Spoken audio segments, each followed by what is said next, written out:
আর একটা সবচেয়ে বড় অস্ত্র শিখিয়ে দিচ্ছি, এটা আমি কাউকে শিখাইনি আজ পর্যন্ত, আজকেই প্রথম। আমি আমার জীবনে দেখেছি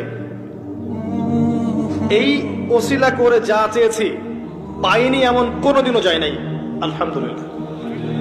আমি সম্পূর্ণ আল্লাহ পাকের কৃতজ্ঞতা এবং শুকরিয়া আদায় করছি। এইটা ওসিলা করে আমি যা চেয়েছি আমি সারা জীবনে তাই পেয়েছি। এবং আমি বিশ্বাস করি আমি যা পেয়েছি, এই বয়সে আমি যা পেয়েছি, আল্লাহ পাক কোটি কোটি মানুষকে তা দেন নাই, এটা আমি বিশ্বাস করি। এই বয়সে আমি যা পেয়েছি, আল্লাহ পাক আমাকে যা দিয়েছেন, যত দিয়েছেন, কোটি কোটি মানুষকে আল্লাহ পাক তা দেন নাই, আমি এমনটাই মনে করি। আমি কি শিখাই দেব সেটা? আপনি আল্লাহ পাকের তাওহীদের ওসিলা দিয়ে দোয়া করেন। দোয়া করতে করতে আল্লাহকে বলেন, আল্লাহ তোমার তাওহীদের কালিমা লা ইলাহা ইল্লাল্লাহ এর ওসিলা করে তোমার কাছে আমি